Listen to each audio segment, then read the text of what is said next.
Isang magandang umaga, Metro and Mega Manila. Ako po si Kapitana Sisa. At ako naman po si Tita Cora. At eto na ang Chika sa Arena. Hatid yan sa atin ang Arena Plus, Astig sa Sports. Talaga naman, pare. Bagamat talaga naman ang pinagdadaanan ng mga Pilipino ngayon ay hindi masukat. Ang galit, ang inis sa mga nagaganap sa kanilang kapaligiran. Pero bagamat man na may mga ganong hindi magaganda, likas sa ating mga Pilipino ang nakakahanap pa din. Kaganapan ba yan o mukha? Kasiyahan. O, diba? Kaganapan. Alin ang hindi maganda? Ang alin? Ang mga pangyayari? Yung mga nangyayari sa kapaligiran natin. Pero gaya nga ng sinabi ko kanina, ang mga Pilipino ay likas talaga nakakahanap pa rin ng paraan para sumaya. Parang ang pagdiriwang kagabi nang magwagi ang Alas Pilipinas sa laban nila against Egypt para sa Men's Volleyball Championship ay panandalian munang iniwan ng kapwa nating mga Pilipino ang mga pinagdadaanan nating problema na ating nararanasan sa kasalukuyan. Dahil nagdiwang kagabi halos lahat ng Pinoy na sumuporta sa panonood sa Mall of Asia Arena sa naganap na laban ng Alas Pilipinas against Egypt. Nanalo nga ang Alas Pilipinas, mare, sa 4 sets, 'di ba? For the first time, mare, nakakuha ng unang panalo ang Alas Pilipinas dito sa Men's Volleyball League para sa FIVB na nagaganap ngayon. Na kung saan nga naman, mare, pinagdiriwang ng lahat dahil may mga players din naman talaga na medyo nag-stand out, tulad na lang na kanilang team captain na si Ibanez at ilang mga players na si Bagunas, na kung saan nga naman, mare, sa 4 sets na ito ay hindi nila pinalampas at pinayagang magwagi ang mga taga-Egypt. O, diba?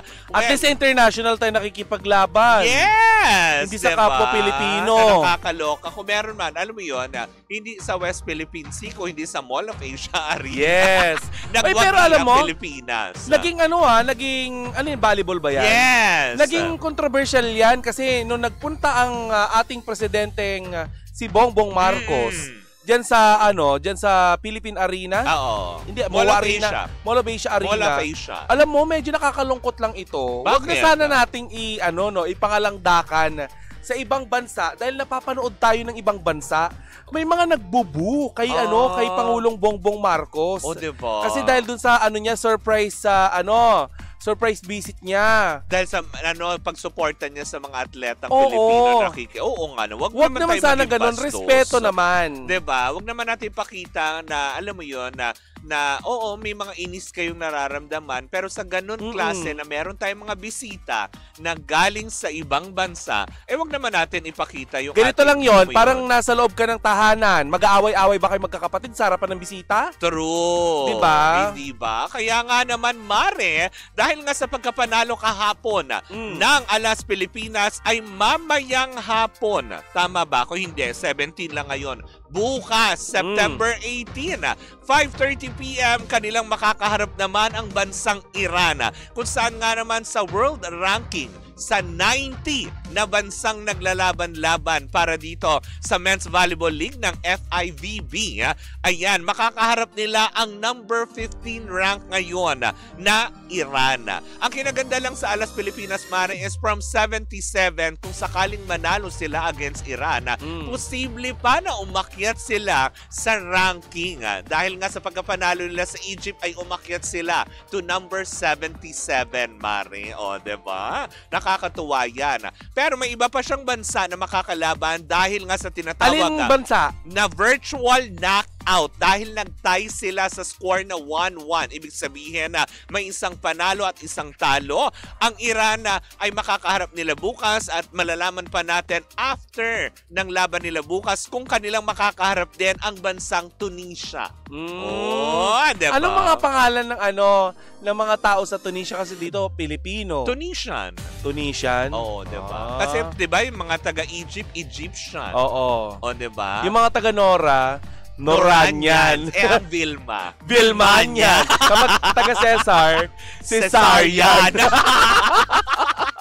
Wala naman, isa na pa rin papakantabayanan natin. At least, di ba, nagpapakita ng alin? positibong, alam mo yun, aura ang ating Alas Pilipinas. Hindi lang tayo sa FIBA, sa basketball na napapansin, kung hindi ang ating men's volleyball team na din ay unti-unti na rin gumagawa ng marka sa larangan ng volleyball. O, di ba? At sa iba pang kaganapan, Mare, pasok! Mare, nagpakitang gilas ang ating pambato sa Korea Open Sambo Championship 2025.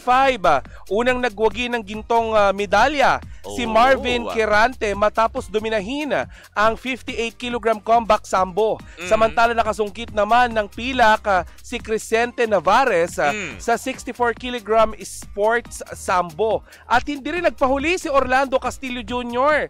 dahil nag-uwi siya ng tanso. Ay, bronze. Oo, bronze. Yun. Kasi, di ba pag sinasabing tanso, hindi yung kinukuha sa sa kawad ng kuryente. Hindi siya nanguha ng kawad. Oo, sa 71st kilogram. Excuse me po.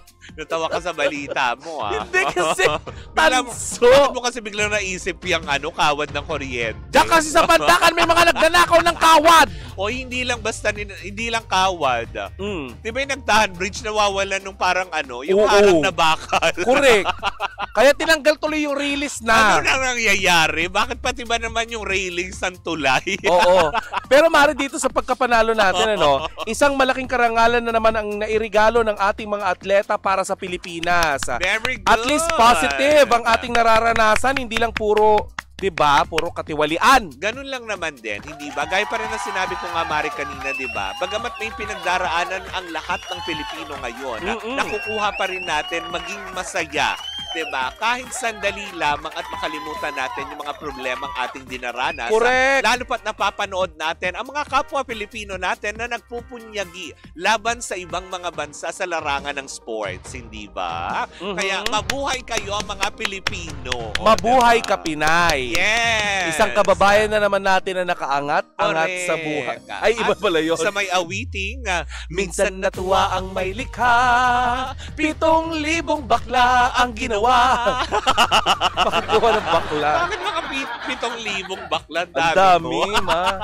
Kaya pala hindi kakayanin nyo ng 7,000 bakla ang 90 na kupunan. Parang dumi ng ibon, biglang dumadami pag nauulanan. 90 na kupunan yan. Ang volleyball player, nagko-consist yan. Actually, diba parang 12 players or more than pa yung iba, diba? Yesterday, today, and tomorrow. Kunwari, 90 times 10 na lang. O 900 na kalalakihan yun. Galing sa mati-ate mo, basta lalaki. Siyempre, diba? Sa 10 ko pa lang yung binilang.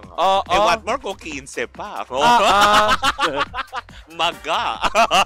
Correct. Anyways, ako mga panggayang po muna mga kaganapan na sa loob ng arena. Ako pong mulis Kapitana Sisa. At ako naman po si Tita Cora. At ito pa rin ang Chika sa Arena. Hatid yan sa atin ang Arena Plus, astig sa sports. Arena Plus welcomes Derek Rose to the family. His story reminds us that champions don't just play the odds, they rise above them. Feel the thrill, play smart, and be part of the sports community at arenaplus.net. Arena Plus, the Philippines' best sports book. Awarded by Sigma Asia Awards 2025. Gambling is for 21 years old and above only. Gambling can be addictive. Learn when to stop. Visit www.pagcor.ph/regulatory and keep it fun at pagcor.ph. Cheers, miss! Gabaglita! With Tita Cora and Kapitana Sisa. Same, pero iba. We are number 1 on 6.7 Energy FM. Pag daw mo sabihing radyo. Sabihin mo! Yun! Sa magandang umaga, Metro and Mega Manila. At syempre sa lahat pa rin po ng ating mga pangga na nakatutok via our social media platforms on Facebook, TikTok, and of course, to our team replays sa YouTube, ang ating mga confidential fans ng Baklitas. Correct. Hello po sa inyong lahat. At of course, Mare, huwag natin kalilimutan ang mga nag-celebrate ng mga birthday ngayon. Happy birthday! Happy birthday man sa inyo kung saan man kayo. Ba't ka tumatawag, Chokoy, nagpo-programa? Huwag kang tawag. Hindi, babalitan niya siguro, Mare. Yung mainit na pinag-uusapan ngayon. Diyan sa Maynila. Kasi meron daw naglustay ng 27 million para sa HIV awareness. Nakakaloka. Diba? At aminado siya doon. Ang nakakaloka dito, Mare, mainit din pinag-uusapan ngayong araw ang napipinto daw na pagbibitaw o pagbibitiw ng Speaker of the House na si Congressman Speaker Martin Romualdez. Nagbitaw? Yes, today. Inaasahan yan. Magbibitaw pa lang? Yesterday, today, and tomorrow. I'm not sure kung ngayong oras na ito ay nagbitaw na. Oo. Si Speaker Martin Romualdez, ayan. Ay, naku, nakakaloka. Kaya pala siya tumatawag Mare. Kasi nga, di ba, yung mga ano daw, si Chokoy pala, idinadagdag niya. Yung isyong tungkol doon sa SK. Yan nga yung sinasabi ko. Oo, diba? Oo, yung 27 million. Oo, grabe. Sa Maynila. Ang lala ng katiwalian, mga pangga. Tapos nagpunta ng Thailand. Oo. Eh baka naman nagpagawa. Ang chika pa, Mare, ang umasikaso daw sa trip ay yung yung travel agency na pag-aari ng kamag-anak. Nakakaloka. OMG, na nakakaloka. Baka naman pag-uwi nila lahat sila kifi-fine. Do you think it's about time na ibalik na ang death penalty para sa magnanakaw dito sa Pilipinas? Ay, nako, talaga nga naman. Dapat talaga maparusahan yung mga yan. Yan ang ating baklitas for today's video. Anong gusto yung kaparusahan? Ito gusto natin yung payunikan, ha?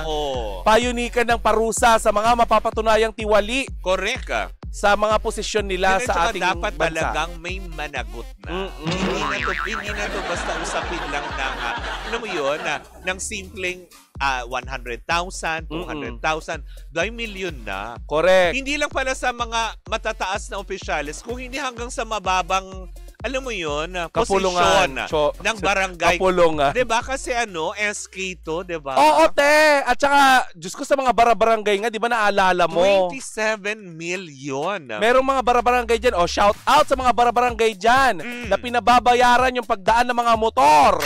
Ay, yung mga naniningil ng pag 10-10. Oo, at saka yung mga, di ba, subdivision?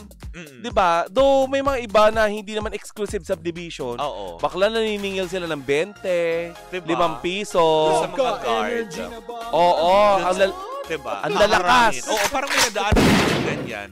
Pero yung iba naman kasi, yung pinagagamit ng mga homeowners, yung kanilang parang reroute na tinatawag para mas mabilis. Siyempre nga naman, depende kasi yan sa mga homeowners association. Correct. Sige, maningil lang tayo ng minimal kasi kung sakaling masira, para mabawasan. may pangpagawa tayo dito sa loob. Kasi exclusive subdivision nga naman. Ang hindi ko kinakaya, hindi naman exclusive village. Tapos, Mare, naniningil. Ay! Hindi ba ang tawag doon? Kotong? Ganon? Konyat? Kotongero, Kotong, konyat. Akala namin dati, sa hanay lang ng mga kapulisan may ganyan. Diba? Kasi nauso yan sa mga kapulisan dati. Buti ngayon, nasuway-suway na maski papano. Sana pala, sabi na ni Chokoy, kada daw may dadaan maniningil, kotong 10. Ito, 10 ba? Ulitin natin ang ating baklitas, ka. Ano ang unique na kaparusahan para sa mga mapapatunayang may katiwalian sa kanilang mga posisyon, mga magnanakaw, mga ganon. Nakakalungkot isipin, di ba, na hirap ang mga kababayan natin, lalong-lalo na yung mga tindera sa palengke, yung mga halos araw-araw lumalaban ng patas sa buhay. Correct. Tapos malalaman nila na minamating lang ng mga ganun nyo lang kinukuha, yung pinaghihirapan din nila. Kasi nga, di ba, naibalita na natin dito, di ba, dun sa finiture ni Ivana sa vlog niya, yung tindera ng isda, di ba? Correct. Kahit sa ganung maliit na negosyo, nagbabayad siya ng buwis. Ginagawa niya yung kanyang share. Diba? Pero ang ending, ano mafe-feel ng mga taong ito na namumuhunan lamang? Diba? Tapos magbabayad siya ng buwis, tapos mapapanood niya sa TV, ninanakaw niyo lang ng gano'n. Tsaka nakakahiya, Mare, nagma-masters pa kayo. Nag-aaral, nagtatapos kayo para magnakaw. Like Eziel. Diba? Yan ang tinuturo sa inyo sa mga school nyo. Diba? Nakakahiya. Diba? School of Matingera pala. Yeah. School of Mating. Ilagay sa kahon na may 1.3 million na antik. Dapat ang parusa. Yan ang sinabi ni Mako Alvarez. Diba? Paano? papilahan sa 900 na kupunan ng FIVB. Ikaw, magiging masaya ka doon. Nagnakaw ka ba? Hindi. Oh. Gusto ko lang sila makapanaiga. Wow! Maganda kung gagawin din sa kanila. Ano? Oh, diba? Basahin mo nga ito kay Barry Talavera. Ayan, sabi niya, maganda kung gagawin din sa kanila kung saang part ng gobyerno sila nagnakaw. For example, ilagay sa bahain at stranded na baha at mga magnanakaw sa flood control. O, like for example, no, taga DPWH yung nagnakaw. Oh. Sementohin ng buhay. O, diba? Diba? Ilagay sa drum. Ganon. Tapos sementohin. Tapos yung ulo lang nakalabas. Isemento ang buong katawan, ulo lang. Tapos i-shoot sa baha. Hindi ilagay nyo sa gitna ng kalsada pag nasemento. Hayaan maulanan. Diba? Hindi, wag na tayo lumayo. Doon lang sa mga VIPs na ano eh. Mare, di ba? For sure, nagda-drive ka, di ba? Kasi, di ba, yung mga nakikita natin din, yung mga simpleng mamamayan na natatraffic, tapos ang ending, biglang, di ba, may magka-counter floor ng mga VIP. May mga escort. Visit ako kapag ganyan mga nakawangwang pa. Alam mo, meron akong in-drive drivers na nasakyan, ano? May punto naman si kuya eh. Bakit hindi rin nila maranasang matraffic? Para alam din nila kung anong solusyon. 'Di ba? Lalo dun sa mga traffic enforcers na nagsasara ng stoplight na maayos naman. Correct. 'Di ba? Tapos ginugulo lalo yung trapiko. 'Di ba? Nakakaano 'yon. Anyways, sabi dito ni Alvin, gawing tanggalan ng daliri, kamay at paa, tsaka i-manicure at pedicure. Pinahirapan mo yung manikurista. Ayan, sabi niya, gawing palaman sa highway. Diba? Alam mo, galit na galit ang mga kababayan natin. Hindi, totoo naman kasi. Pero Mara, hindi nila ikakagalit ang ano natin. Ay, nako, eto na. Para hindi ka naman magalit at medyo ma-relax ka. O, diba? Bibigyan kita ng pagkakaabalahan. Kung hilig mo lang din naman mag-tongits, diba, Powell, tara na sa Game Zone na. Fun-believable sa Game Zone dahil you can play real tongits with real people for free. May chance kang pwede maki-split over 34 million pesos ang papremyo at makakuha ng daily cash prize sa 14,640 pesos. Wow! Ang makukuhang cash credit ay pwede mo rin gamitin panlaro sa kahit anong game. Kaya rin itong i-cash out at may 2 event araw-araw. Naku, Gini ka na ba, Mare? Ay, G! Naku, bisitahin na ang gzone.ph sa kanilang social media accounts, sa kanilang Facebook, Instagram at TikTok na may username na @TaraGameZone. Kung G ka na sa Tong-ins, well, tara na sa Game Zone. Dapat ang gaming fun lang. Visit pancor.ph/regulatory or you can email them at keepitfun@pancor.ph. Promo runs from January 1 to December 31, 2025. EGLD reference number MKTG 2024-2564. Tandaan, Pangga, na gaming is for 21 years old and above only. Gambling can be addictive and learn when to stop. Correct, diba? Dapat alam nyo kung kailan kayo titigil. Correct. Sana alam din ng mga nagnanako kung kailan sila titigil, no? Pero Mare, ang alam natin ngayong araw na ito ay mamimigay ulit tayo. So, pwede na natin palitan. Oo. Diba? Gambling can be addictive. And learn when to stop. Diba? So, politics can be addictive. Oo. Know when to stop. Ang tawag to. Pag nanakaw can be addictive. Yes. Thief, di ba? Thief. Ang magnanakaw. Yes. Can be addictive. And learn when to stop. Ay, hindi mo na kailangan pag-aralan kung kailan titigil. Huwag mo nang gawin, di ba? Diba? Maawa ka naman. Pero syempre, di ba, bago tayo tuluyang magtungo sa ating Bakli test, ako, eto na muna. Inayayahan pa rin natin ang lahat ng ating mga tagapakinig. Wow, ang lakas makalumang tao noon. Tagapakinig. Yan.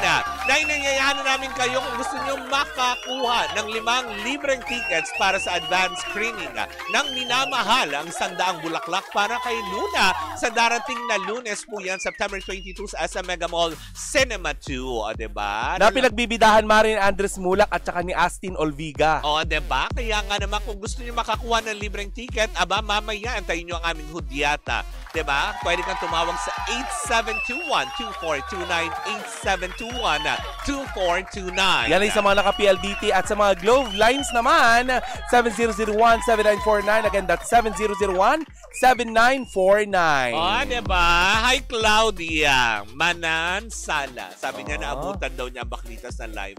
We thank you so much. Yes. Diba? Pero eto na batiin natin yung mga taga-Cut Encarnacion. Yes! Sina Jong. Ayan, tama na. Hindi pala Romar. Mali ako. Jomar. Sabi niya, ganun ginawa mo kung Jomar. Hello po sa mga taga-Kat Encarnacion. Kat Encarnacion, tignan niyo yung Sina herereto. Jong, sina Romar at si Dennis. Hello po sa inyong Tingin lahat. mo ba kaya ng Kat Encarnacion na buhayin ang mga namatay na? Oh, malay mo naman, hindi ba? Tamang ano lang yan, siguro 3 keratin. Ganyan. Oo. Keratin! Tapos humarap si Piang. Correct, hindi ba? At eto na ang ating Baklatest! Ako, eto na pinapakantabayanan ng lahat. Talagang nga naman pinag-uusapan on social media kung totoo nga ba o hindi. Ang alin? Kasi nga, di ba, bukod sa Reddit, sa X, kung saan-saan man, naglipa na ang larawan nitong si Dennis. Hindi si Dennis. Sino? Si Dennis, yung friend ko. Antinor? Oy, hindi! Hindi. Yan, si Daniel pala. Si Dennis. Sino si Dennis? Dennis Padilla, tatay Etong ni... si Daniel Padilla at si Kyla Estrada na namamataan na nowadays na nagde-date. Oy! So, ibig sabihin, sila na ba? Oy, eto nga nasagap kong chika mula Kanino? kay Paring Oji Diaz. Oh. Sabi nga niya, Sabi ni Oji Diaz ay, ichika mo na, dali! kasi meron daw nag-inform sa kanya. Oh. Diba? Pero, nagbigay naman siya ng babala. Sabi niya, depende naman daw kay Daniel at kay Kyla kung aaminin nila o hindi. Pero, may nakapagbigay daw ng usapin or chika sa kanya ng kumpirmasyon na mag-on na nga daw ang dalawa. So, ibig sabihin, nagka-developan sila during incognito days. Diba? Akala ko ba parang ano lang, brotherly love. Parang nag-level up. Kung titignan mo talaga, bagay sila eh. O, diba? Pero wag na wag mo yan lulukohin, Daniel. Oo. Magagalit nanay yan. Anak yan ni Janice. Lagot ka kay Diba? Janice. Oo. Gusto nyo makakita ng tiyanak. Oh. Sumalabas sa inidoro.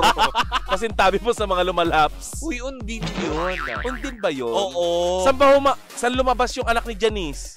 Sa... Kay Faila Marie? Hindi. Sa La Huerta. La Huerta, Edico Beta. Sa La Huerta. Baho ng La Huerta. Uy, may may barangay La Huerta sa Parañaque. Hello po sa inyong lahat dyan. Ang bango ng La Huerta Diba? na barangay. Hindi ko sinabing sila ang mabaho. At Diba? kung susuluhin nyo dyan, yung kabahuan ng La Huerta ay bahala kayo. Hindi ko kayo ipiplease. But anyways, ako Charot nakakaloka to the highest level para sa ating mga pagka, hindi ba? Sabi nga nila, naku kung totoo man ito, di ba? Kasi marami na daw nakakapag-screen capture o kaya nakikita, lalo pa na madalas na nagde-date itong dalawa. Diba? Minsan daw parang, alam mo yun, namataan daw yata sa isang mall na ewan ko kung nanood sila ng sine, na parang ang sweet-sweet nga daw nung dalawa. Tawa daw sila ng tawa. Yes, diba? Kaya nga naman, very happy ang lahat. Sabi nga ng ilan, wala namang, totoo naman din ang sabi ni ni Mama Oji. Sabi nga, wala namang masama kung sakali naman na totoo man na sila. Kasi parehas naman na din silang single, diba? Tapos, syempre, tama din, may punto rin si Mama Oji na sabi nga niya, si Catherine naman, although wala pang pag-amin, pero meron na din ka-partner, diba? Sa katauhan niya, Lucena Mayor Mark Alcala, diba? Na parang sabi, may kanya-kanya na silang buhay. Okay diba? yan, all is well. Oo, diba? Alis pa paano, totally naka-move on na sila, totally nag-heal na kung ano man yung meron sa puso nila. Pero naniniwala ka nag-heal na kaya? Feeling ko naman, kasi kung sakali naman totoong mag-jowa na sila, ano yun, parang para to mend your broken heart, ginawa mo si Kyla, if ever, totoo yun Saan ako lulugar sa naman? yoga? O, Ganon diba? si Celine. Saan si Celine? Diba? Labuyo. Celine yung Si Celine. sinisindi. Labuyo! Ganon. Celine Labuyo. Si Sharon. Diba? Nakaharap sa katutak na electric fan.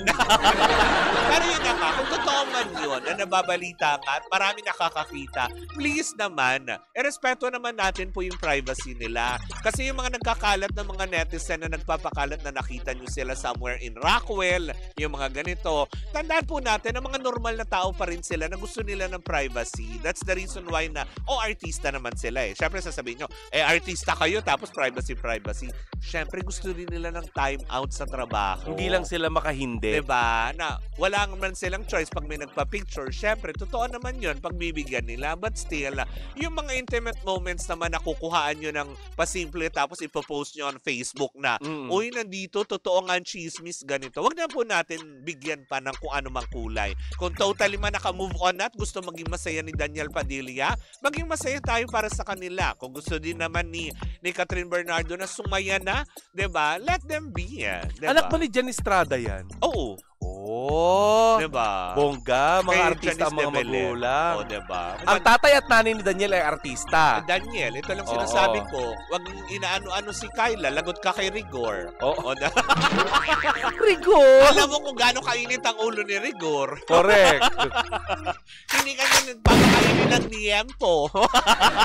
Gusto ko ng... Tama, Paano nga, Mare, yung na. gusto ko ng liempo, Rigor? Rigor, gusto ko ng liempo. Kakainis. Bakit yung pagkakasabi ko, ang laswana? Oo nga. Parang hindi na liempo yung gusto ko. Diba? Yung buong baboy na. Siba pala ang bakula. But anyways, diba? Yun But lang, kung totoo, we're happy for them. we're happy for you. Congratulations, Kung totoo man, diba? Daniel. Pero nasa sa kanila pa din niya kung aaminin man niya o hindi. Pero para sa atin, wala tayong makitang masama. Kung sakali mang totoo, kung sakali mang piliin nila, the reason why hindi sila nagsasalita is they want to keep their relationship private. Diba? Let's respect that. Huwag na tayo mag-urira. Tama. Sana hindi ito, Mare, part lang Dahil ng sa promo. Diba? O Dahil magbabalik project. ang incognito O, diba? or what. Na Sana hindi. Sana Sana totoo. Oo. Kasi hangad din naman natin maging masaya si Daniel. Correct. Lalo na nakikita natin si Catherine na nagtatagumpay siya sa kanyang karera. Correct, diba? Diba? Sa modeling, sa pag-acting, diba? May gagawin nga silang proyekto ni James Reid na ay, parang feeling ko baka ito yung pasabog ng ABS-CBN tsaka ng GMA7. Ay, oo nga. Yung collaboration na sinasabi nga, diba? Pero ang inaabangan ko talaga, Mare, yung muling paglabas ni Sander Ford. Kasi di ba sabi ni Corina, ipapagawa ulit yung mukha niya. Eh baka hindi pa baka hindi pa talaga nilalabas kasi puro pa patse. Hindi, Si Doc Yapi. puro patapal. Siyempre, di ba, maghihil pa yan. Diba? Binulcanize yung face. Ano dapat ginadaan sa DPWH? Bakla ka, hindi naman flood control ang kailangan nun. Oil control. Palto. Allah. Sorry. O bakit? Basher Yun is ang ginagawa coming. ng DPWH, di ba? Mag-espalto ng daan. Yes. Pero hindi ko naman inaasahan na si Sander Ford. Kasi di ba ang stand doon, Department of Public Works and Highways. Di ba? DPWH. Oy, mamaya daw pala magaganap na at ipalalabas ng upcoming teaser ng pelikulang, ayan, mamayang gabi yan, ang Meet, Greet, and Buy. Nino? Nina Marisol Soriano. Wow! Diba ito sila Joshua Garcia. Yes! Tapos sila J.K. Labaco. Mamaya daw pong 6:30 p.m. na daw ipalalabas yan sa TV Patrol, yung trailer ng Ito ba naturang yung pelikula. entry nila sa Metro Manila Film Festival? Hindi ko lang alam, Mare, pero parang Hindi ba baka yan hindi yun? siya kasali sa MMFF. Yan yung kinukunan nila sa Bulacan. Oo, sa diba? bahay ng kaibigan Kias. Meet, Greet, and Buy. O, diba? Mamaya po yung 6:30 ng gabi sa TV Patrol. Diba? But anyways, ang mga panggayan po muna ang ating unang chika for today's video. Sa aming pagbabalik isang matigabong chikahan na naman ng dala-dala ng dalawang akla. Muli po ako po si Kapitana Sisa. At ako naman po si Tita Cora. And we are still same pero iba. Tuloy-tuloy pa rin po ang ating tugtugan. Siyempre, dito po lamang yan sa number 106.7 Energy FM. Tanda, wag mong sabihin radyo. Sabihin mo!